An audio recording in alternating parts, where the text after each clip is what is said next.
What's up, guys? This is episode 19 of Living Beyond Sunday. We have special guest, none other than the best dressed Dr. Oliver Reid. Yes, sir. Let's go.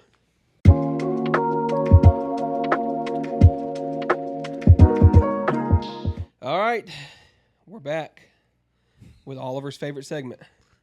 This one time at church, baby. We're finna get into it. Me and Oliver stayed up all night last night getting these videos together. No, just kidding. Oh, man. I'm just kidding. All right, y'all ready? I got 2 videos and 4 memes for y'all today. Let's get into this thing. Come on, bro. What's up, fam? You know this. Nice to meet you, sir. Tasha Robbins. Come on. Feel that? Emily George. Feel that? All right. Come on. Nice to meet you. Daryl Stokes. Come on. What's up, fam? How you doing? All right. Never forget about that, because that's all we got. Oh, bring it in. Started from the bottom, now we're here. Yeah. Afternoon, my octoroon. Come on, bring it in there. Tuck that. Yeah, I'm in there, dog. I'm in there, dog. You tucking it in there? But you tuck, dog. But you tuck, though. You tuck it. I'm in there. You come in there. I'm in there. All right. Nice to meet you, man. Yeah, come on. There he is. Boom. All right, man. Good to meet you. All right. Here we go. Right this way, sir. Okay, hold on. All right, one more video. You wanted to use the power of God to bring down fire, to burn these people up? Well, it sounds a lot worse when you say it that way. All right, now let's get into these memes. Hold on. It says, when you overslept and can't find Noah. When you were supposed to guard Jesus' tomb, but it's empty in the morning, Chuckles. I'm in danger. When your dad tells you to come with him up the mountain to make a sacrifice, but he doesn't bring a goat. Oh. And last one, Adam. This apple tastes great. Where'd you get it? Eve, the forbidden tree. And that's been another segment of This One Time at Church.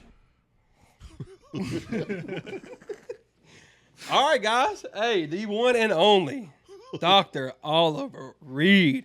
Give it up. Golf clap. Hold on, bro. Hold on. Can you really imagine Adam asking Eve, where you get this apple? Yeah. Well, you know he was mad. Eating it. While you eating it. You did what? Wait. He got to spit it out. Listen, God taught us one thing. Jesus, please. One thing. Help me. Hey, bro. Hey, look, God, this woman you gave me. This woman. It wasn't Yeah, me, this bro. woman, yeah. Boy.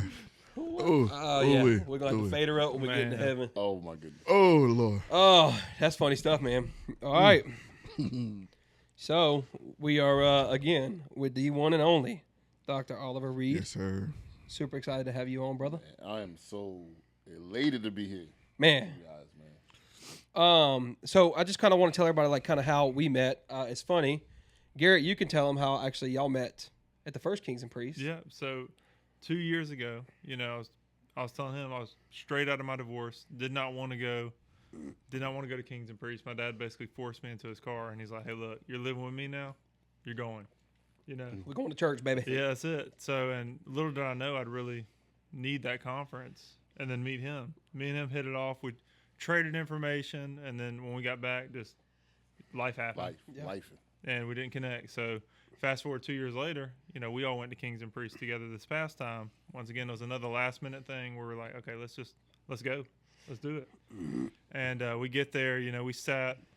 I was telling somebody the story the other day. We sat by the big windows so we could see the city. Yep. But it was all the way on the other side of the event center. So I had to go to the restroom. I drank too many coffees. Hey. And I will send Ashton the video. We have to drop the video of you walking. I need to preface you do this. have that. I have a video. Because Yes. it was so funny to me because there had to have been, 500-600 men in that room. And we're all the way on the opposite side. Bro. And Garrett, is being 7'8", has to walk through all these tables of people to the other side of the room. And everybody is seated at this moment. And I just happened to look, and it was so funny to me to just watch him waddle I was shimmying through all these people I had to and shimmy. all these tables. And we're going. Ash and Austin need a clip. We got to drop it because it's so funny. So long story short, I go do my business. I come back and I'm like, listen, there ain't no way I'm shimmying all the way back to the other side. So I just walk over to these chairs that are sitting on the side and I sit down. Don't even look who's right there. All of a sudden I turn and it's Oliver. Yep. And I'm like, you've got to be kidding me. Yep. And we did the whole Dab. dabbed each other up. Yeah. And then Oliver was probably thinking like, man, I thought I got rid of this guy. I thought I got away from it. I found it. But then afterwards, you remember I was like, hey, I got 2 friends with me. We started a podcast since last time we talked. I said, you got to meet them. And then boom. Yep. Here we are. Here we are, baby. So let's get into this. Last thing about that, hold up. Yeah. The whole reason for Kings and Priests, let me say this, for us was to meet you, man. Being with you this morning, today for lunch, man, we know this is a divine connection. Yep. And this is the first of many things that we're going to do together. Yep. Amen. Yeah. Yeah. Many things, man. We got to worship together this morning. Oh, That was yeah. fun. And I'm grateful for you coming out on faith, man. Yep. Like I said, you met us at a meeting, didn't know us from Adam and Eve, just heard our story. Yep. And, man, we're super grateful you're here. Yep. Yes. We took him to McDonald's this time, but next time he comes, we'll take him to the steakhouse. They did not take me to McDonald's. Hey, we had the hibachi. Hibachi, right? Hibachi, Hibachi, baby. I had double rice. That's all I remember. Oh, man. That rice Was on point, baby. It was good. So for those of you that are watching on YouTube, pay real close to Adrian because he may start nodding off in a minute. Oh, yeah. But so I want to get into obviously your ministry, right? But I want to take it all the way back to who is Oliver Reid? Yeah, man. Listen, man. Oliver Reid is a person that just grew up, like I said, in a place where a lot of abandonment. Mm-hmm. You know, I grew up in the inner city of Charlotte, North Carolina. Shout out to Charlotte, North Carolina, anybody watching. And grew up with a single mother. Mm-hmm. Long story short, rejected by my father. Passed on to a stepfather who was abusive from the age of 1 to 11, physical abuse. Remember my mom taking and leaving because he had beat me so bad that she was like, I'm finally leaving. So then we go back. And then it stopped being, I got bigger then. So my stepdad was 6'4", 245 pounds. And depending on the footsteps, I remember as a kid saying, I wish I was invisible. Like because I knew by the pattern of the footsteps what kind of night it was going to be. Right. If there was a hard footstep, that means he lost his gambling. And he was coming to take it out on somebody. And I was like, yeah, somebody. So that's the kind of neighborhood. Grew up in church. That's why I love the podcast, Live Me on Sunday, because I grew up in the things of God, but home was like hell. Wow. So for that long, and so for me, I grew up in a lot of pain, suicidal at 19. Remember Christmas Day, wanting to kill myself. And people were thinking they were rolling up to the projects, thinking that somebody got shot, but it was me overdosing on my mom's diabetic medication. Wow. Because I just felt like, what's the use? Yeah. And so me, I would say, not a hero. My whole life has been a survivor. Wow. So from that standpoint, surviving that trauma helped me. I figured, man, I remember, this is crazy, being in the psychiatric ward, thinking I was going to go home. And the doctor's like, oh, you're a ward of the state now. So I'm 19, they come and say, you're a ward of the state. I didn't know what that was, Garrett. You know. Yeah. Is it that magic number, that 1013 number? Yeah. Yeah. Yeah. I got. Trust, we're not laughing at you. Let me say this: But he is the one that took me to the hospital the night of my So him, my mom knew what was going to happen. Wow. And we can laugh about it. yeah, now. we can. Yeah. No, it's We can okay definitely because it's laugh part of the about it now. process. Yeah. But And since because they always want to pick on me about a scenario where I cried. Yeah. I'm gonna pick on him for a second Don't because say- I I know I what was you're on gonna the say, phone man. and he didn't know I was on the phone. I was on the phone with Adrian, Right. and Adrian tells him he's on the phone. He said, "Oh God, Caleb's on the phone. He's like, it's over, dude." oh yeah, it was. Wow. It was the lowest moment in my life. But I remember I was in the room with Adrian, and they came in and they said, "All right, Yeah. take everything off." I'm like, "Whoa!" I'm like, "I'm going home tonight, right?" Adrian knew I wasn't going home. I'm like, "Bro," I looked at Adrian, and I'd had some alcohol, a little bit, and I said, "Adrian, I ain't staying here, bro." So I'm telling you right now, I go to jail.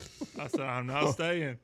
I told that doctor, I said, you ain't keeping me here. I said, nope, not happening. But man, same thing. Like, nah, Yeah. you belong to the state right now. Yep. You ain't going nowhere. And it was like you could go willfully Yep. Yep. for 500, Alex, or you could. Let you go, baby. And I saw the orderlies. I said, well, I'll go willingly for 500. And this was Christmas Day, so imagine everybody was with their families, and I'm having this evaluation. Wow. Again, I hear another room. I hear people like praying, speaking in tongues. So we went to that kind of church next door. At the same time, the psychiatrist was asking me, like, do you hear voices? Wow. And I'm like, Wow. How do I yes. answer this?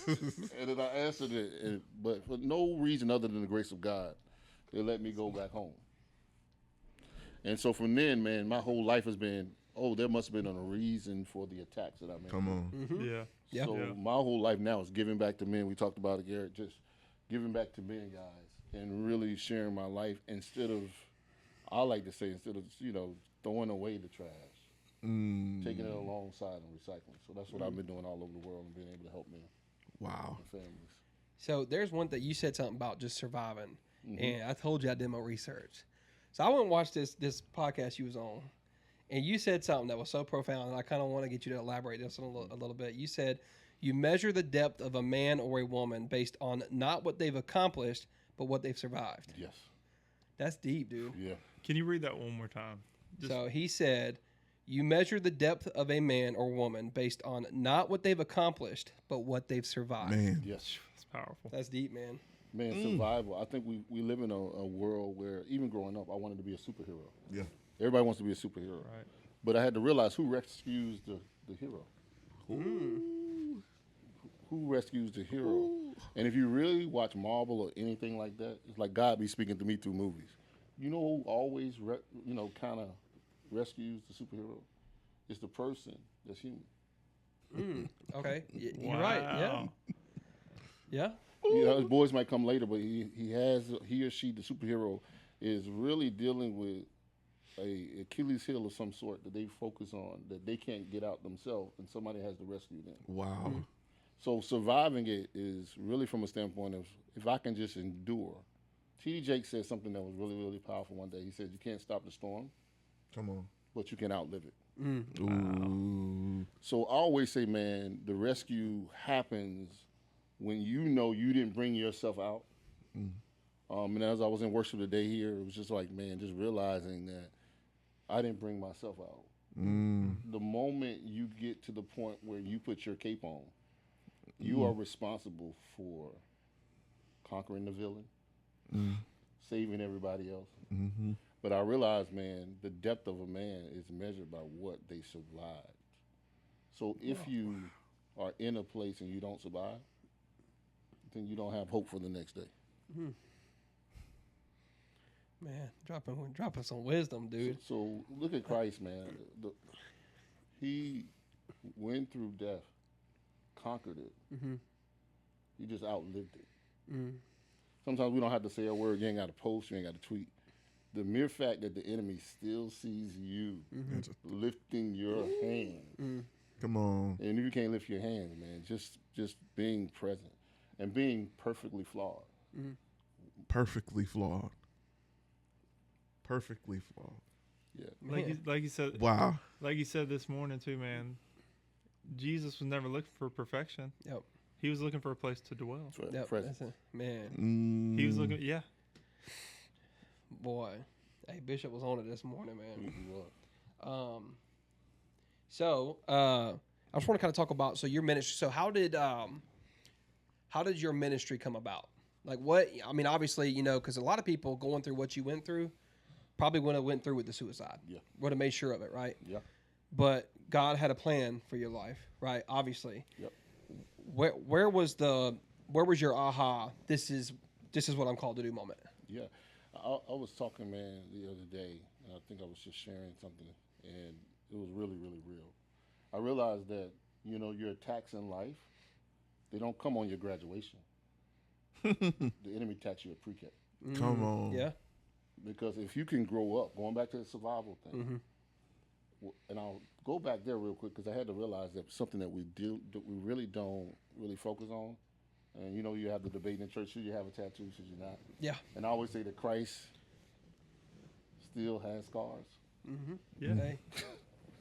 Hey. Wow. But Christ still has scars. He could have healed himself. He could have came back with the nails in his hands, the feet.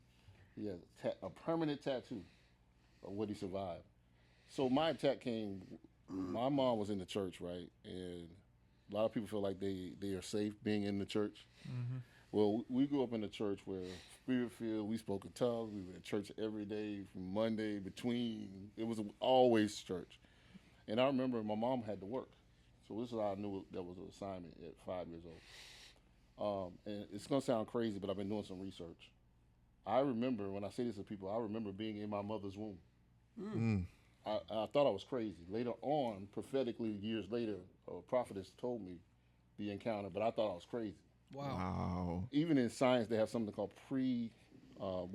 prenatal memory. Mm-hmm. Wow. So it's basically like I remember being in my mother's womb, scroused up, it was very tight. So basically, long and short, I just had a birthday a couple of days ago, guys, Happy birthday. Happy 25th birthday. and it was September 25th. You Hey, playing so- games. Hey, look at him. I know. I did my research, man. Hey, what are the winning lottery numbers? Yeah. Was that? Winning lottery He numbers. knows. Ask the bear on his shirt. And I was like, man, 21 hours of hard labor. I was breech birth. Doctors began to turn me around. My heart stopped. My mother's heart stopped. My real father staggered in after the conception. My first word from my dad was rejection.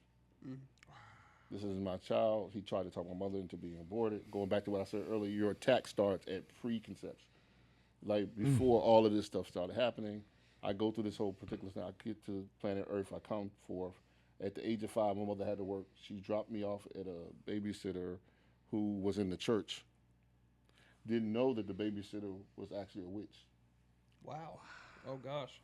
So my aha moment at 5, she would lock me in the closet, and she would tell me, "You have a demon in me." And anybody spiritual knows she was evoking evil presence. I'll tell anybody watching, be careful who you drop your kids off with, Hey. Come yeah. on. and who speaks over your kids. Come on. Come on. So I'm sitting there, and God, this is before my mother even knew her calling. She was working at a textile mill, and she said the Lord came to her and said, she just got saved. You're going to have to leave your job today. When you get to the house, your son will be in the closet. She gets there. There's no cell phones at this time. She gets there exactly like whatever. So she didn't know what had really happened, but a demon possessed me from the age of 5 and 6. I could not sleep. I could not do whatever. So I remember the aha moment was laying on my bed, and I would look out in the hallway in the supernatural. I would see angels, demonic forces fighting against each other, and I would be scared. And I would try to explain to people what I saw. Mm. And I was wondering, why was this fight? Why was I seeing all of these different things? So then 12 years later, or whenever it was when I had the suicide attempt, everything ran together. So God began to call me when I was delivered. Mother prayed. She knew nothing about scriptures, and she read about how you should cast out devils in my name. Do all this thing. And she said, something is wrong with my son. Bros, listen to this. It would be that my mother would try to whoop me, and I would run through the projects, and the maintenance men couldn't catch me. Can you imagine that? Because I was like supernatural strength. Yeah. Wow. My voice was like baritone at 5. And I was going through this, and nobody could catch me. She's like, I got to do something for my son. And she started to pray. She prayed for me. That spirit left me. I slept for 16 hours straight. Wow. Wow. Holy cow, dude. After that, the Lord appeared to me before I read Samuel, and he called me 3 times orally. I knew, and I'm like, what's going on?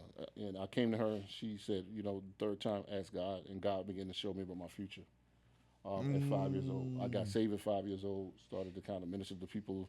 I was lining the people in the hood up, having church service outside. Man. And then Come my mom, on. but then 5 minutes later, I'll be cursing. Oh yeah. So my mom was Hey, like, that's the holy but still hood. You know what I mean? Hey. So What does Miss Gwen say? She's like, I'm saved, but I ain't that saved. She from the east side of the East side of Yeah. East side of East side of the yeah. kingdom. yes. So since we're back in the pre-early days, I want to kind of, like I said, I didn't know this about you, so I thought this was kind of funny. Obviously, you grew up in Charlotte, North Carolina, Yeah.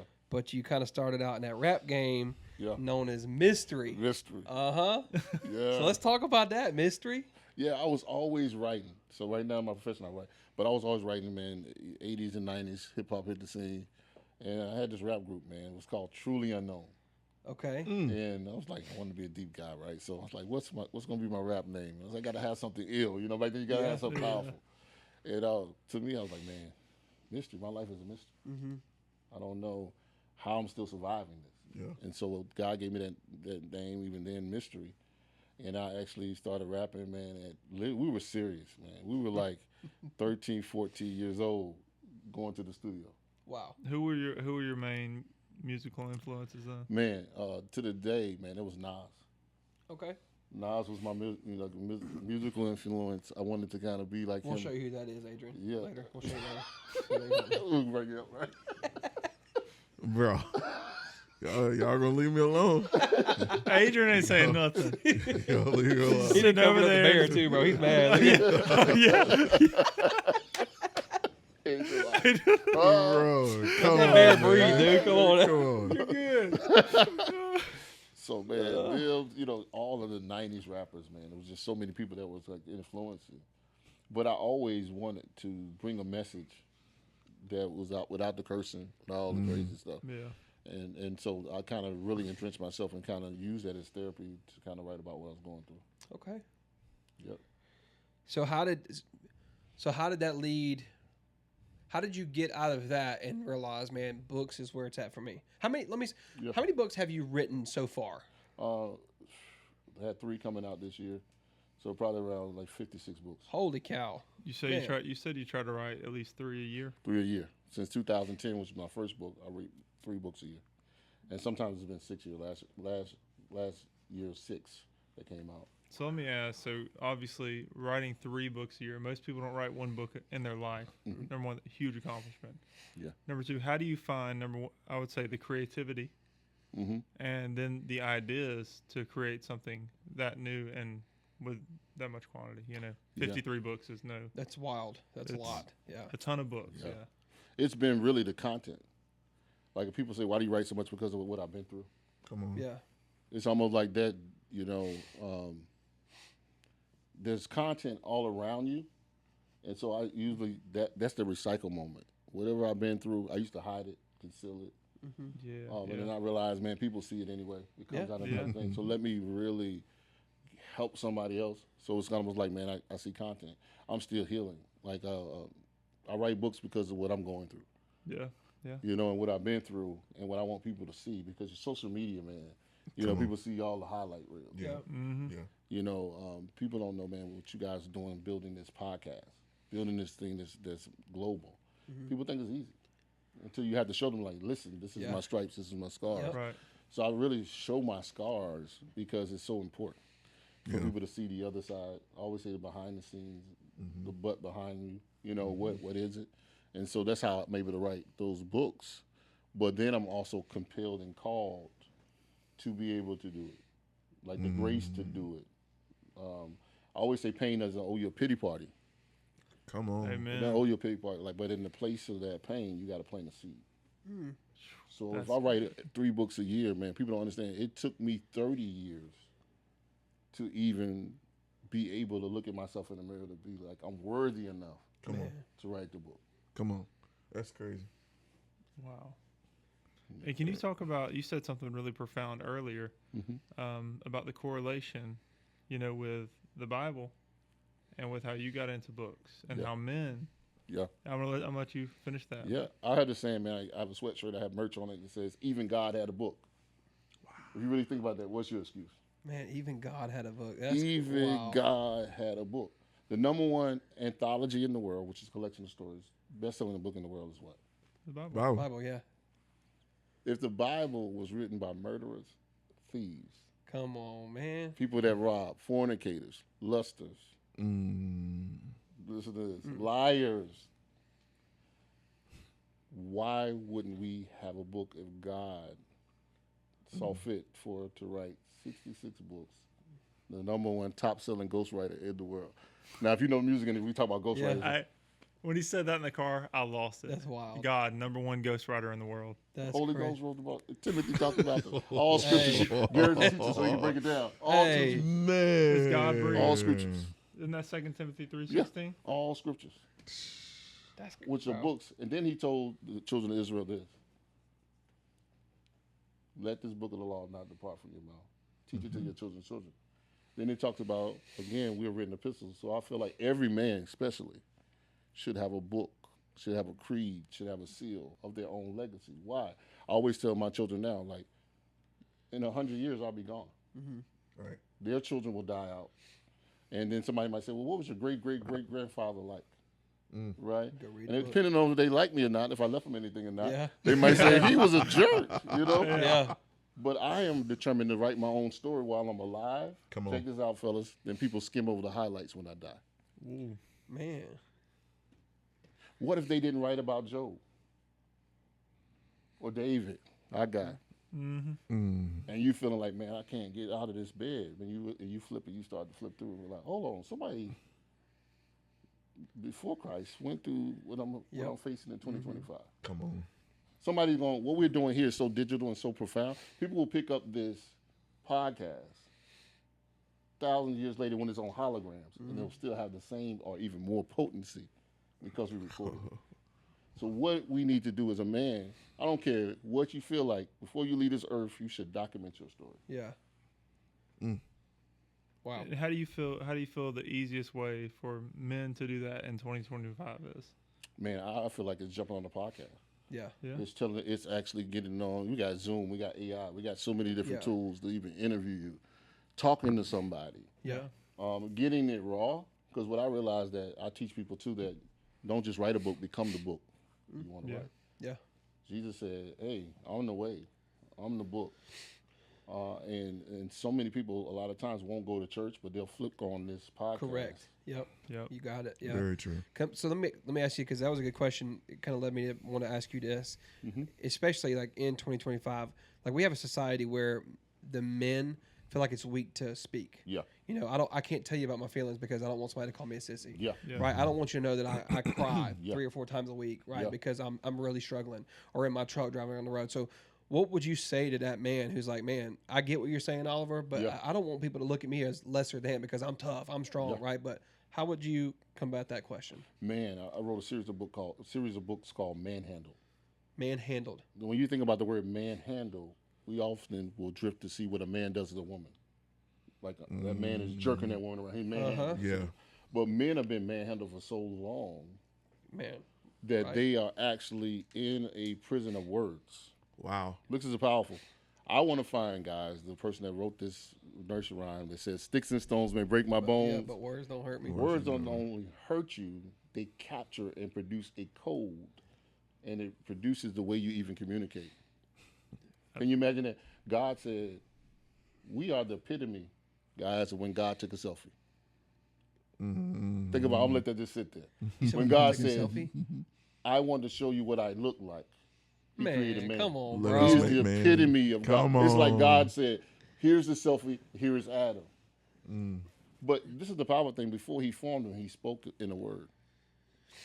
So I can tell every man on the planet Earth that's having a problem comes from a verbal. Something verbal that was said or wasn't said. We said a lot. Your internal garden, not only what you say is planted in that garden, but what is received is planted in that garden. And sometimes when you get into depression, you have so many negative things that you've said about yourself and that you believed about yourself that you're trying to see, the forest through the trees. And it's nothing but darkness. Yep. And, sometimes it takes uprooting. It's so powerful what you're saying because words have the potential to change everything. They started the universe. Yep. It's Jesus' words are the glue that's holding all of this together. So powerful. And when I look at that word, I took 8 words, for example, with the root word man in it. Going back to your point, what I'll tell a man who doesn't want to share, you have to go back to the manufacturer. Manufacturer. Man, you, factor. Let me say it again, manufacturer, which means that the reason why men feel that they cannot share is because somebody clicked on a default setting that wasn't true. Told you that you're not programmed to cry Come on. when Jesus wept. You're not programmed to be humble when Jesus was humble. You're not programmed to stay in something. Today's society is get out.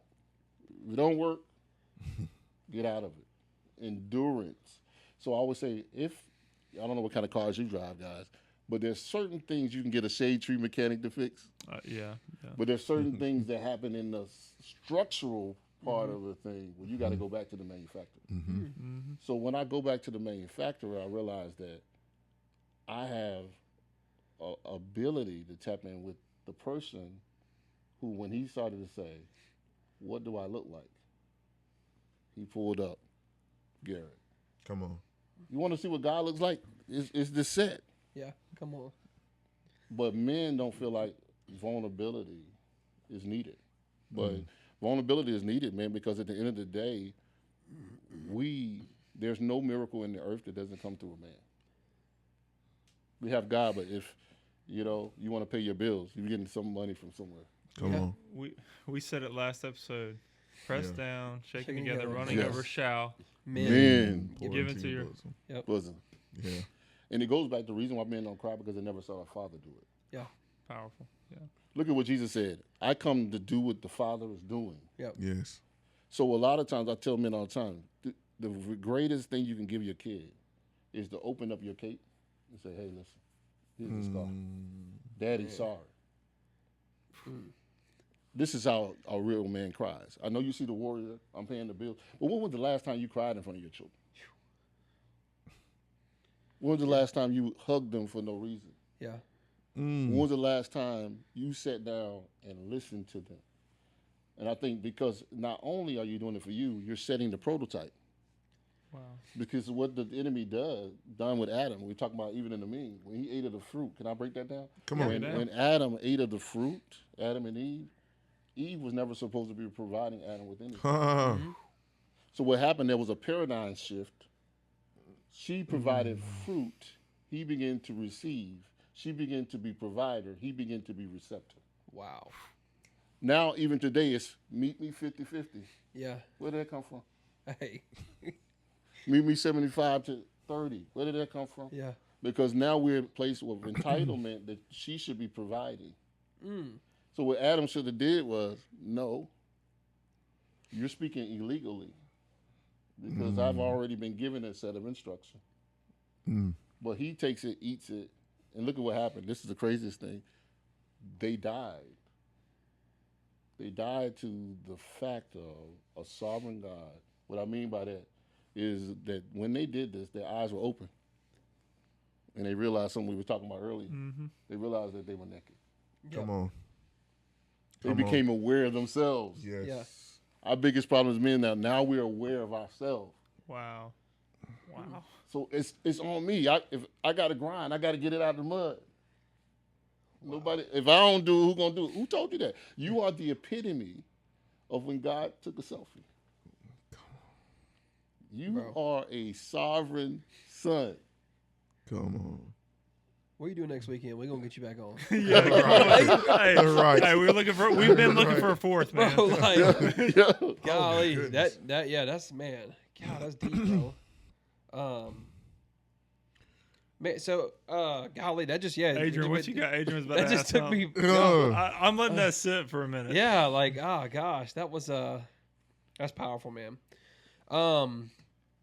So I kind of want to just get into your ministry a little bit. So, because obviously you do your own thing. We're thankful you came on Live and Beyond Sunday, but we wanted to obviously give you a chance to kind of share your platform and what you do. So obviously you said you've written 54, You're 56. 56 books. Okay. You got a Let new me- one let coming me- out called let Night me- Vision. Let me pause real quick, just for the people watching. We're going to drop a link down Yes. below so that you can go and view all his books. Yep. We'll make it And happen. we want you to purchase one. We're getting some. gonna get some We books. want to sew Yep. into you, man. Yep. Let's do it. So Because let me tell you, from the bit that I've heard, you I want, gotta tap in, I baby. want that in my hands, and I Gotta want to tap be in. reading it, Word man. here.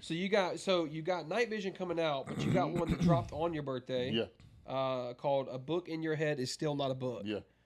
So can you? I saw a clip about you talking about Night Vision. So Yeah. I want to talk about those two for a second. Yeah, I would say, man, a book in your head is still not a book, and I want to challenge men because men suffer from this whole thing a lot of times. Is we cancel, even women, we cancel our baby showers before they even happen. What I mean, mentally, we mentally assassinate an idea So what I try to Bro, get he's is, hitting on everything we've been. Man, golly. can you imagine it? Like God gives you a great idea, Yes. but mentally you already assassinated. Come on, man. I'm not gonna even write it. And what I do, if you look at my iPhone, I got so many notes, fragments of. Because what I do now, I just say it. When God gives me something, I put it on paper. there. Yep. I put it on a voice note. I put it on whatever, because as soon as you start to contemplate, so that book in your head was really. How many people you meet probably like, I need to write a book. I got a book in me. Yeah. Or you get a prophecy, got a book. How many people write it? 85% of people say they have a book in them, and only 2% do. Wow. Goodness. It's not because they can't. It's because the validation. Why does my story matter? So in this book, I show you how to use AI. I'll show you how to use, just getting the story out of your head onto the pages, and really talk about really my life and how I've done it, how I write 3 books a year, how I do it, and how to get it out. The night vision is very intimate. As Sharon Garrett, it's my first memoir. I've written my story sprinkled out all over these books, but the night vision is that heat. It's basically Okay. I'm telling you, no filter. We're getting that. What it was like to have your kids taken from you Yeah, we're getting that. while you were married, while you were doing things right. I was told get married, and God's gonna fix it. And then 5 minutes later, I had my 2 kids. Did I hear that you'll be coming back here for a book tour to, Anyway, release? y'all anywhere with these guys. Hey, we're gonna throw a party for the release of that book, man. Bro. So when is together. that? When is Night Vision released? Night Vision, man, it was supposed to be released on my birthday, but then Okay. I was telling my team to just take our time. So we're looking at probably the end of the year, 1st of January. Okay, let us know. Yeah, let us know, man. We Yeah. want to celebrate it. Yes. Yeah. And We in wanna that, have you. man, the night vision came, and I was telling Garrett, like, what people don't know is that I'm blind in my right eye, naturally. Okay. So here, I lost my vision after doing a men's conference. After bringing people together, pinnacle of light. I'm talking about like men from everywhere came in, and people getting healed from molestation. People were talking about how they had sex with older women, and they didn't know that they were being molested. Going back to men, it wasn't typical to be able to say, hey, listen, my babysitter did this. Yeah. It is to a woman sometimes to be able to share their story. So we had pivotal times, man. I woke up, long story short, man, couldn't see out of my right eye. And imagine what I do as a ghostwriter, publisher, doing all these things, speaking. So I have a duality that flows every day. My left eye can see everything in the room here. My right eye is blind. So I'm seeing darkness and light flow at the same time. So that's how night vision came. I was laying on my bed because, imagine I finished this conference, bringing people together, pinnacle, like, oh, thank you, Lord. I wake up and I tell my wife, I can't see. I'm blinking my eyes. I can't see. I'm trying to figure out what's going on. I'm misdiagnosed 14 surgeries later. And I'm sitting there at the bed. And I said, God, it's no use. Like, why have you brought me? I've overcome suicide. Yeah. I've overcome being abandoned from my kids, separated. Lack of a father. My dad gets murdered right when we reconcile. Now, anything you can say, that's how I write so many books. Why now my vision? And he said something to me like, who told you had the right to see? That's how God talked to me. I thought he was coming with honey and I'm going to heal you. He said, who told you had the right to see? You thought just because you were seeing all along that you were better than somebody who was suffering from blindness? And who told you were blind? Who told you were naked? Bro. Who told you were blind? He said, you lost your sight, but not your vision. Ooh. The greatest militaries in the world can win at night. Anybody can win in the daytime. Can you win when the odds are stacked against you? So God said, I want you to write a book, Night Vision. I want you to release it to the world. I want you to share your weakness at the same time. And when you think about this, anybody wear glasses? I think we all do, or maybe have it. When you go in, it blew my mind. Blew my mind, Caleb. They never test your sight. I'll let that sit there. What did they tell you to do? Can you read this line? Cover one eye. Cover Yeah. one eye. Yeah. Well, I'll put it biblically. We walk by faith. Not by Not by sight. sight.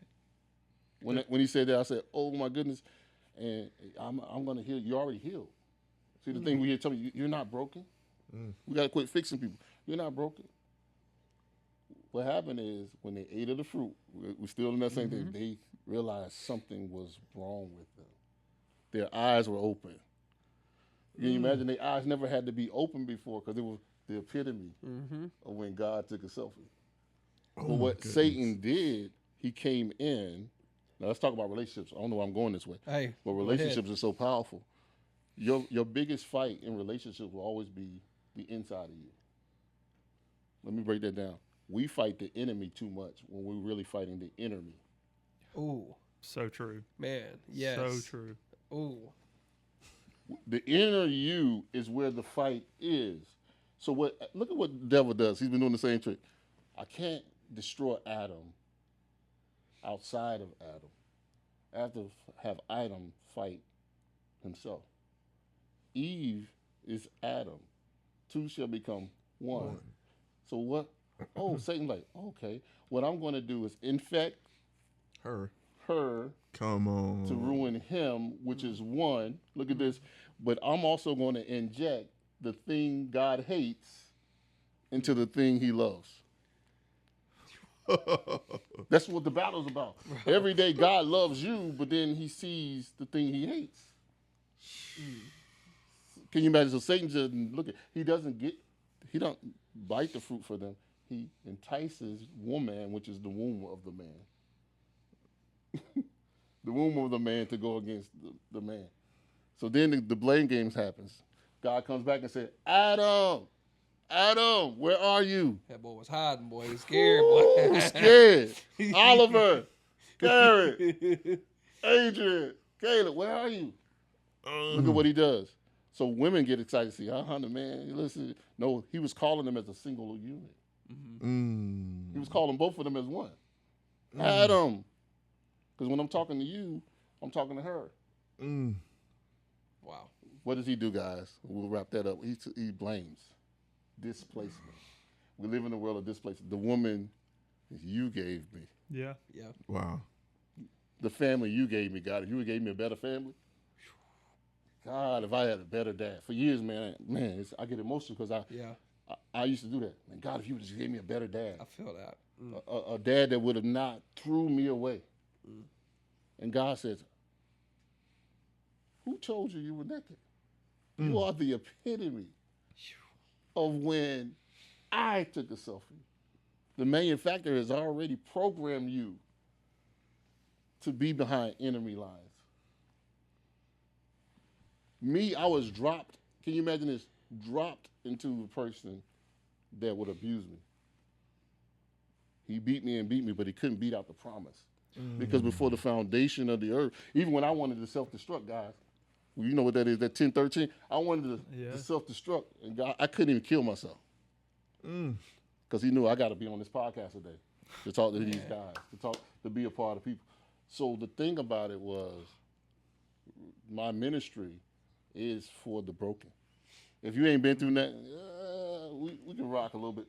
But if you've been through hell and back, and you ate that fruit, Man. Come on. This is the first time I cried on this podcast. Just Can so I you know, man. say? Can I say this? And we ain't even got to cut this out. We struggled about a question that was asked, and we were going to answer it, and that question has been answered through you coming on this podcast. And we'll elaborate at the end of this podcast because we don't want to put it out here on the airwaves. But there's a reason why we didn't get to what we got to yesterday, because you had to come on and answer a specific question. And that person that asked that question probably knows what I'm talking about right now. And you, man, bro, I'm telling you, golly. Yeah. Deep stuff, man. yeah. And I realized this, man, I had to do it broken. I had to do it broke. He was broken for us. Come on. See, the thing about it, he was disfigured for our configuration. Yo, I'm telling you, I'm being healed right now. Me too. Bro. This is.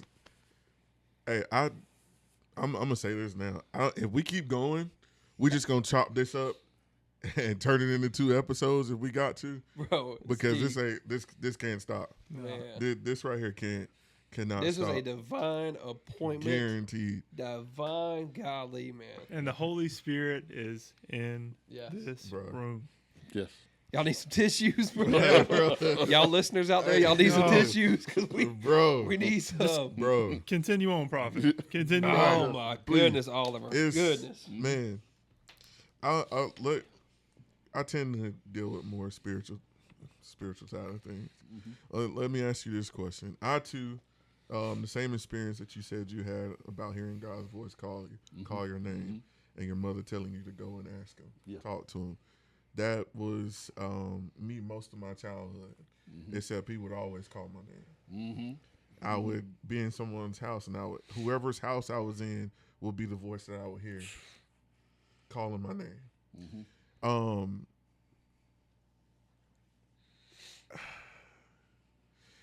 How do you, in the gifting that God has gifted you in, when it comes to the prophetic, how do you? I don't even know how to answer this question. I'm so jacked up right now. Just tell me, what is that like for you? The prophetic for you? My prophetic, man. I teach prophetic class. Like, a lot of people don't know I was called to the prophet first and then the apostolic gift. I planted churches and oversee churches, but in the marketplace I lead because God had to kill all of my titles. Because I lost a marriage preaching. I was saving other people, but when I needed grace, the church, I was backsliding for 4 years. After that, I didn't want anything to do with God. I had married people. I had been there for pastors, but when I went through the divorce, bro, there's several phases of the prophetic. We tend to glorify the demonstrative phase. The demonstrative phase of the prophetic is when people are declaring, prophesying houses, this was going to happen, events. But they don't get to the Ezekiel phase of the prophetic, which is the embodiment phase. If you read the book of Ezekiel, he had to lay on his side and eat what. Yeah. And shave his head bald. We don't want that part of the prophetic. So God has allowed me to be prophetic with the going through of trials. Every trial I go through, God gives a grace. And so from the prophetic voice, man, like you, because as you were talking, God uses you like an arrow. He pulls you back and he releases you. Hey, spot on. And the pulling back has been the hardest point for you because you're misunderstood. Prophets are misunderstood. True prophets. Like the stuff we see on social media, all of these people, and people can be gifted. Psychics are prophets. They're false prophets. But you're still a prophet. Psychic can tell you, psychic can walk in right now and tell you your birthday, what you ate for lunch. But the demonstrative phase separates. It gets when it says, we forget this part, he was wounded for our transgression. Means he had to be burst open. Like, people love the Sermon on the Mount. They love that part of Jesus, the baptism. They love the fishes and 5 loaves. But when he went to that cross, hung on that tree, and his own father had to turn from him, that's where we are prophetic. We are a prophetic generation. All of us, that's why all of us, the commonality, just talking to you a few minutes, we have been in a place where we've been wounded. So that the glory of God can go forth. So my prophetic gift has always been discernment. And I realized that the satanic attack was because he wanted to kill me from the beginning. If we stop this podcast right now and I ask you what was done to you before, in your formidable years. I'm talking about that 0 to 5, 0 to 7. All of us will see where the enemy tried to plant something. Whether dad wasn't there, whether molestation was there, because I need to plant a seed. Now look, this is the crazy part, man. I feel God. Every deliverer, all 4 of us are deliverers. Every deliverer has an assassination attempt before they was born. Let's go to the Bible. Moses was targeted before he was even able to grow up. Let's go deeper. Jesus killed all the firstborn. Let's kill all the firstborn children. Get them all. Same thing with Moses. Kill them all. David had such a bad rep in the fact that Samuel had to tell his dad, "Is there not another son?" That's dysfunctional. If I forget that I got a son, have y'all read that? It's almost like, I can't let this oil go. Is there another son? There's one in the field. I guess I got another one. Bro, have you ever felt that way? I guess so. That's how that worship comes out. The oil. So that's attack against you. I started earlier the podcast saying your attack is based on your matriculation. So it's almost like the enemy wants to stop you. He wanted to stop Living Beyond Sunday podcast, not in 2025. He wanted to stop it 7 years ago when it was a thought. Yep. Oh, he tried. Hey. Oh my goodness, boy. Whew. Man. So the prophetic, this is the thing that I want us to realize. I heard a mentor told me. He told me two powerful things. When I was backsliding for 4 years, Caleb, I didn't want a church. I lived with a woman 4 years in sin. Because I had 2 kids. Imagine, I'm trapped on both sides, Garrett. I want to be the father that I never had without the father that I never had. Now I'm locked out of being a father by a system. Yet my dad and I never had a relationship. Could I share something very intimate? I asked God, why? I'm born September 25th. You know who else is born September 25th? My dad. We never spent one birthday together. Can you imagine? Every time it's my birthday, I'm thinking, Dad, did you remember me? Like we talked here. Did you? It's your birthday, but just my birthday. We never shared a birthday together. My dad was murdered 9 months after we reconciled, and we still had never shared a birthday together. So this is for that man that is healing, because you don't have to be perfect. Prophetic people are wounded people. Bro. Man, you got me crying, bro. Hey, What? Are we all crying? Okay. Golly, bro, I felt that one so bad, man. Yeah. Oliver. Golly. That's deep, man. I feel that one. I feel the father one big time. That's where, why did the devil do that? Because I want to ruin the way you view your originator. If I can mess up the person that's in your life, your dad, how are you going to view the father? So we know how to go to church shenanigans, but I really don't trust God because you're going to just leave me too. So at the end of the day, it's hard for me to have a relationship with God because I know what dad did. And I see what mama's been through. Generational curses. Come on.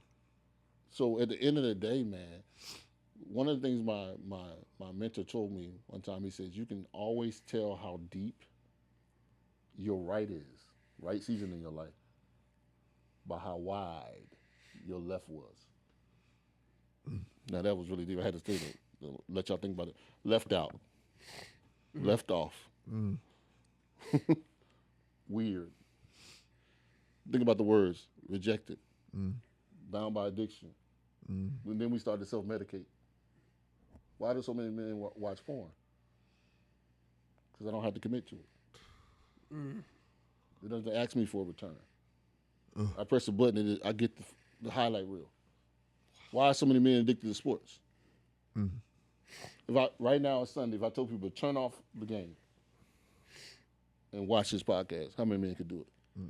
Not a lot. Well, I don't need help. I got it. The second thing, man,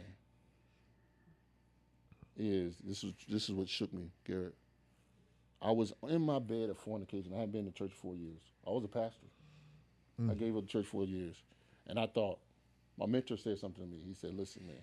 He said, when God get ready for you, love is going to draw you back. I remember another apostle called me. They was like, hey, where's that prophet that used to run with you? We having these crusades. We want the prophet that used to run with you. I had just got through laying up, fellas. I was just, and I would dodge preachers. When preachers call, I'm not answering. For some reason that day, I picked up this phone. And it was him on the line. He said, hey, man, we're having this conference. Can you come and speak? Me? Do you know what I just got through doing? This what broke me, Caleb. Adrian, the prophetic jumped out. I don't know why I said yes to this day, except something in me said go. Went to that conference, preached the anointing of God, healings, people set free, blah, blah. God then checked and said, okay, I want you to know again, you are the epitome Come on, man. Golly, of dude. when God or when I took a selfie. How you look back at the picture is that's your problem. Bro, yes. Golly. Preach, dude. So you thought I could only prophesy to you when you were doing something right. That's why David was so mad. Y'all would kill Saul? Even if he told y'all to kill him. Come on. Who are you to touch God's anointed? So anybody looking at this camera, quit looking at your stats. You got to pull into the manufacturer. When I realized that, man, on your worst day, you are the epitome of when God took his Come on, dude. Hey man, y'all want to trade seats with me? It's so hot on this. I ain't playing either. It is so hot in this chair, man. Me, out of all people, am speechless. I have nothing to Blow add. away. Blow away. You know what's crazy is what you're saying really puts a bow on our last 4 episodes. Mm-hmm. I mean, you're just, oh gosh, oh man, this is literally a divine appointment. Yeah. I mean, golly, bro. Oh man, and for y'all that are listening out there, I know y'all had to pull over at least 3 times to wipe your eyes, bro. This is, oh my goodness, man. It's so powerful. Yeah. It's so powerful. And it really is. I applaud you because, again, people who went through half the crap that you did probably would have gave up. And to hear what you've done and then to now use that and say, you know what, because I think that's where I struggle too. Not really having that father figure in my life. And the one thing that I always say, all I got to do is half the crap that he promised to do. Yes. And I'm heading in the right direction. I think that's what hits so hard for me is because I struggle with that, especially when I first got married. I'm like, man, I don't know how to be a husband. I didn't have a good example. My parents are divorced. My mom's been divorced a few times, and I love my mom to death. But now she's with somebody else. I didn't have a good example of what a husband looked like, yet alone a father. I told you, my stepdad. I love my stepdad, but even he will tell you, and I have no guilt saying this because he has said this to me. He's a good provider, but he wasn't a good father. Yeah. And so I didn't know what that looked like, and I struggled. And my wife, God bless her, man, because without her, I would have just. God, dude. You know what? Let it out, baby. Bro, let it let out, that man. out, It's okay. Yeah. Because I'm trying We're to tell healing, you, baby. we're healing because this is the thing, man. It is such a. That's why God waited to have us be in this moment. One of the biggest things, I have a ministry that God gave me, men's ministry, that we're going to be partnering with you guys on more. It's called He-Man. And God broke it. I grew up, man, cartoon guy. He-Man. I know. He-Man. And I realized something that was so powerful. Greater is He that is in us than he is in the world. Go back to this whole point about Adam had a he problem. Because God blessed him with the gift. He got so caught up with the gift, forgot about the giver. Yeah. You see what I'm saying? So at the end of the day, man, that greater is he. Going back to what you're saying, that's so real, people need to hit it because we didn't have that prototype. We just survived. So now God is restoring. We're already breaking curses by just being present. When my kids were taken away, man, can you imagine this? 5 minutes, the judge hit the gavel. I get a permission slip. Wow. To be a father. For 10 years, I had to make a 6-hour-and-a-half commute one way to go see my kids. Only for my ex to say, "Oh, they're not coming today," or to sit in the parking lot 4 hours later waiting on them to bring them. And I said, God, this is a revelation. This ain't fair. I went through it on this side. Why I got to go through it on this side? And then you know what he told me? This is how God talks to me. He said, I'm not fair. You think I'm a fair God? You got it twisted. He said, I'm a just God. Come on. So if I wounded you in an area or allowed you to be wounded in an area, like Jacob, I'm going to balance you out with a Joseph. Now, this is the crazy part. So I'm sitting up here and say, think about the legal system. We can all kill somebody, but they have to prove without reasonable doubt. The judicial system says, listen, Garrett's guilty, Oliver's guilty, Aaron's guilty, Adrian's guilty, Caleb's guilty. But then who walks in as our defender? Jesus. You got to prove he did it. I know you got the camera footage. Let's go back to Moses. Come on, man. Come on, man. He sits on the right hand of the Father, making intercession for us. Bro, so what it was is I just need Caleb to survive. Yeah. I know it's not fair, but I'm going to justify him because he's going to start a new generation of fatherhood. So when I realized something, God saved me by not letting me grow up with my father. My father grew up at 11. His father, check this out, his father introduced him to women's sex, alcohol at 11 years old. If I would have grew up in that house, I would have been introduced to so many other things. Wow. Can you imagine growing up with my dad? What would that really been like? Then I realized that he rescued me from even what I wanted. So God has stepped out our life. Can you imagine? I wanted my life to be like this. It doesn't take the pain away of that rejection, but you saved me. Can you imagine? Moses didn't get to grow up with his dad because he's a deliverer. David had to be playing notes to sheep out in the middle of nowhere because he's the next king.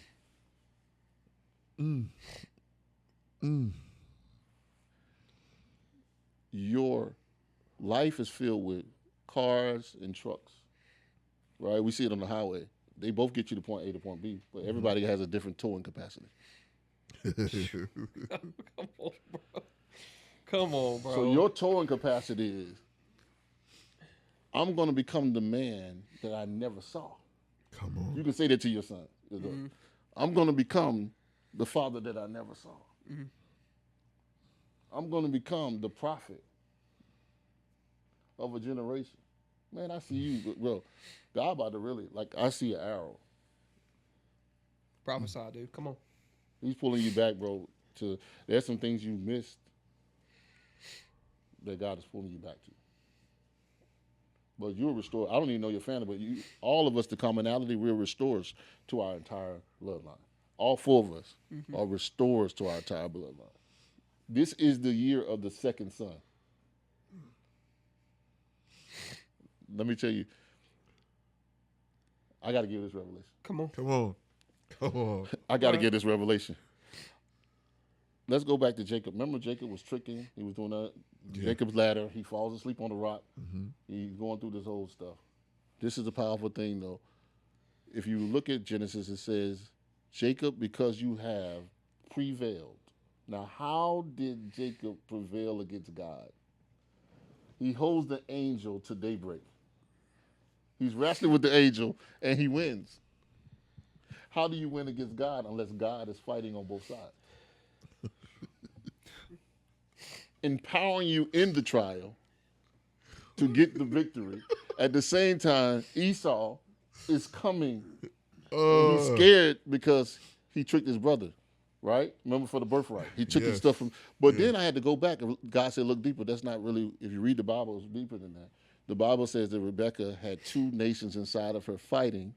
Remember that? In the womb. Yes. Guess what? When it got time for the baby to come out, Jacob was coming out first. But then what happened? Pushed him. Oh, Esau pushed him back. Yes. Yes. So he cheated. Could it be? Oh, my goodness. That what was planned, Jacob was tricking, but he was really getting his rightful place back. So Esau, why are you mad? Because you had already cheated. He grabbed it. But look at what God does. He's so precise that when he gets ready to bless Jacob again, this time the angel grabs his thigh. First time his brother grabs his heel. Revelation is deeper. He says, because you have prevailed, and this is prophetic to everybody watching this call, watching this podcast. He said, because you have prevailed, this is the thing, a prince, you know a teacher, he's a teacher, so he can break it down. Guaranteed. a prince shall come out of thee. Hold on. Who is God talking to? Because Jacob never was a prince. Who is God talking to? He's talking about the unborn seed of Joseph inside of Jacob, who will be the prince of Egypt. This is the deep part that I want to end with, just to say this part. We don't know what God is going to birth that we will never see come out of us based on what we've endured. So Jacob gets, look at this, because of his obedience and finally, gets a name change, changed to Israel. Then the prince comes out of him, which means God is already working on Joseph. But in order for Joseph to get to where he needs to get to, he's got to be thrown in the pit. He got to grow up without his father. Man, dude. That is so. This good. has just been. Oh gosh! If this podcast was for anybody, it was for me. Me. All three of us. My goodness, bro. But you know what I realized now, bro? This was something that we didn't do on camera yesterday.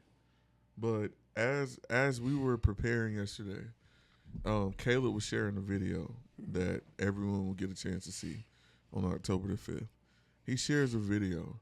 And as he's sharing the video, I got wrapped up in thankfulness to God, thinking of where I was and what I'm walking into. And it was almost as if God was giving me a glimpse of what's about to happen. And I think sometimes before you can step into what was prophetically proclaimed yesterday amongst us, not on screen, but was what was announced yesterday, you sometimes got to heal and understand why you went through what you went through in order to appreciate what you're about to walk into. Yeah. And I think this is that for us. No doubt. For me, man, just when I say healing, I think you hit on probably. I'm trying not to cry. If you start back, I'm gonna start back. Everybody close your eyes. But no, you came in here and called out every single place in each one of us prophetically that needed healing. To the T. And as you talked about the assassination attempts, I could remember the assassination attempt on him. I could remember the one on him. And of course, I remember the one on myself. Yeah. And then you telling me about yours. Yes. Yeah. And just, once again, man, it was like at that moment, a reflection of everything. And just yesterday, I think that's what led into it. We had a time of reflection. It's like, man, next Sunday, when we walk out, on the stage for our first live experience, like, you'll be here for an answered prayer. Yep. This is something that started right here in our hearts. Yep. Yeah. And that God birthed. And just like David, man, David was anointed king out there in that field.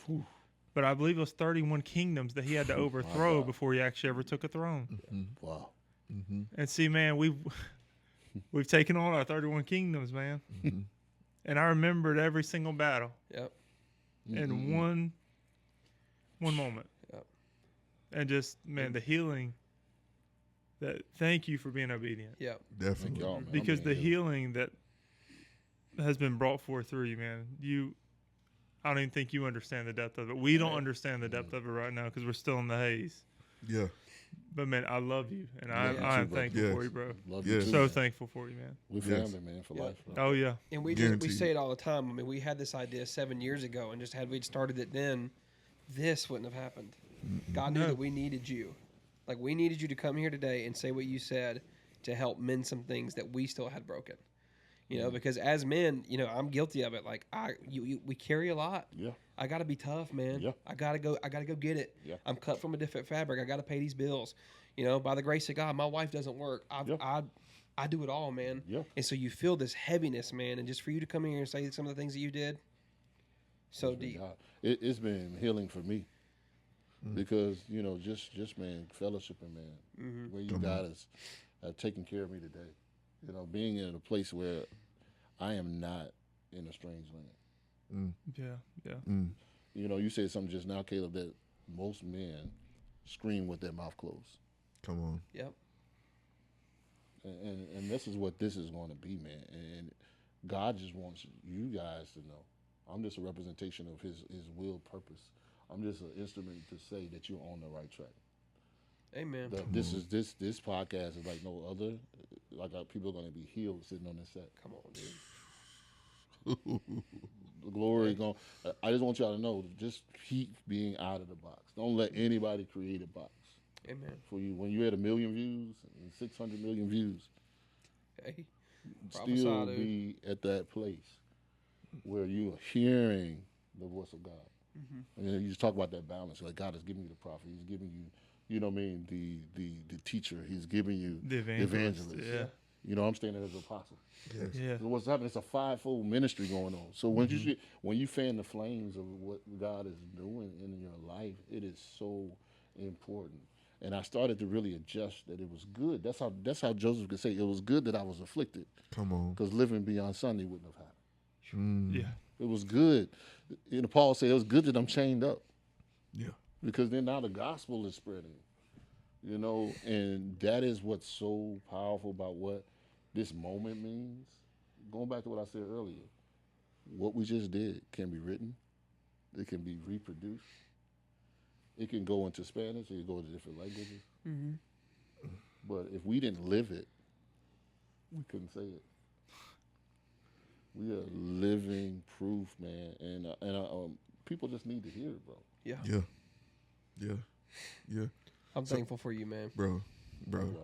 And something you was just about to hit on, you was about to say the glory is going to come in and appear in. Ask them what happened yesterday. I told him. We've I had told him in the moments in here where it just became hazy. Yeah. I'm telling you. So yesterday morning, like even before we said any, well, it just complete fogged out in here. It was, you know what? I feel that this is what was happening yesterday. It was so heavy in here that literally it was a bird killing himself trying to get in here. Wow.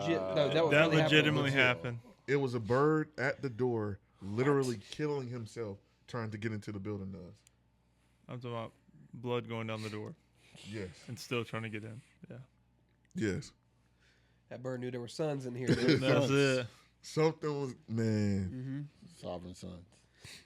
Goodness gracious. How do we? We I don't know don't. how- Listen, man. I'm telling you, man. If, like I said, if it wasn't for if this episode wasn't for anybody, it was for us. Yes, We needed man. this more than you know. We've had a lot of things confirmed for us over the past few weeks, and obviously what happened yesterday morning. Then you coming today, and saying what you said. I'm just thankful that God even allows us to do this, and I'm just so excited for what's in store. And to God be the glory. This is none of us. It's all just the Holy Spirit, like I said, guiding our tongues. And don't get too far away because we're gonna have you back. I was real gonna soon. say, Guaranteed. I'm excited about what we're going to do together, Yeah. man. Yes, I can already see bro, you don't even understand. Like I'm gonna be texting you. yeah. Listen, bro. I'm in the group chat. it. You about to get all the memes? Yeah. You part of the For group chat one, now. What you Oh, don't man. understand, and I've told these guys this before, and I actually shared this on this podcast. I don't cry because I feel like I cried so much as a kid that I have no more tears left to cry. Yeah. And my wife gives me crap about that all the time. She's like, you don't cry, and now she's gonna watch this and see that you made me cry, and she's gonna be on my butt about that, dude. So thanks for that. We know we know what it takes to make you Man, right. Yeah, listen, we dude, know. bro, just We the know. fellowship, We man, know. just the communion, the fellowship that we just had today. I'm so thankful for you. Likewise. More than you, man, more than I can even express right now. I'm so thankful for what just took place.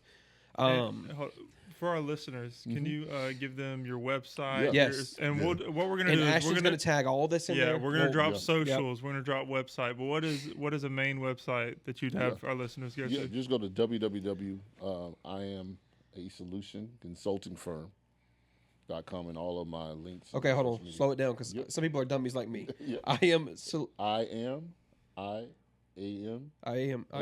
solution. solution consulting. The word consulting firm.com. .com. Cool. Okay. And we'll post it on the screen Yep. too. That way you Yeah. got it. We'll But get we it want out you there. guys, all of our listeners, please.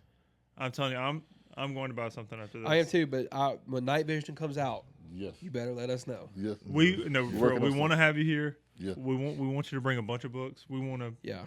We want to sell them out, man. We're gonna do it. We're gonna work We'll throw a Living Beyond Sunday party. Yes, And Let's do it. Let's do we'll it. collab. I'm serious. do man. Hey, it. next Let's time do though, it. you coming for a weekend, yes. and we're going to Top Golf or something You else. say week or weekend? We Hey, get you know what? You want to come for a week? Hey, Let's go, baby. Let's go. Weekend is too short. Oh my goodness, man. Yeah. Thank you, Jesus. I have been wrecked today. Man. Yes. Yeah. From service this morning to now, goodness gracious, I am so thankful. We are so thankful for you. Likewise, Seriously, man. I Love can't you express our gratitude enough. We are just beyond grateful. Again, I'm going to bug you. I'm going to bug you. So Please, man. I love you. be ready. Bug me, So Hey.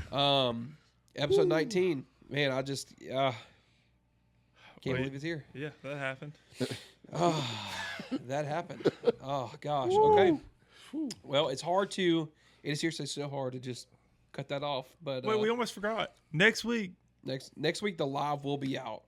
But Oh yeah, the live will be out. yeah, this will. The live will have already happened. But the What a live great comes out night, for this right? episode. What a great night. What a Yeah, great what a night. great night. Yeah, it's our Oh, man. man, that's so amazing. Come on. Oliver actually flew back. He during did. The live. There were 500 people. We had to bring chairs up before you, Prophesy, man. dude. Come on, oh man. my gosh, man. Come on.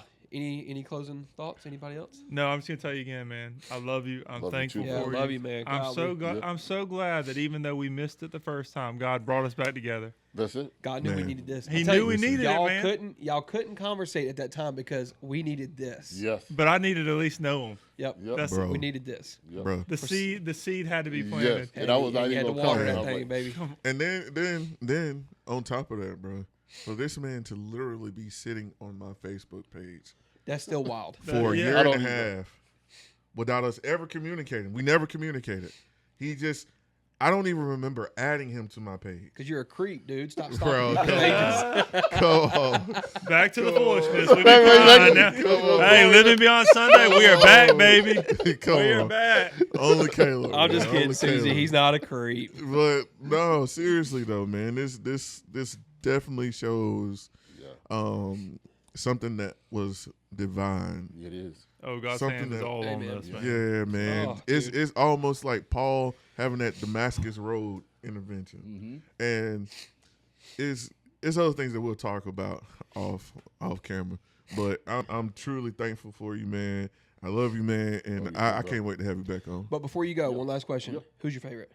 I'm just Man. kidding. We know that question. It's me. Guys, Hey. we love you. No. Gotta do it. Time out. Always You want do to that. get back to your hotel? Yeah, I want to get All right, bro. I'm his favorite. You better chill out. We're talking about Oliver, we love you, bro. Love you, we bro. appreciate Love you, y'all. man. This Man. is a connection that has now been made. It's established. It's stamped. It's firm. Hey, we family Hey, now. we Like you family. said, we're That's it, family baby. now. There is a lot more that is going to come from this. Yeah. This is not the last time you guys will see Definitely. Oliver Reid. Dr. Oliver Reid. Let me put some respect Doctor, on Sorry. your put name. some Good. respect on his it. name. Put some respect Respect on it, Respect man. on his name. Seriously, hey guys, we love you. We thank you for tuning in week after week after week. We are so grateful. Until next time, Jesus See ya. loves you. Later.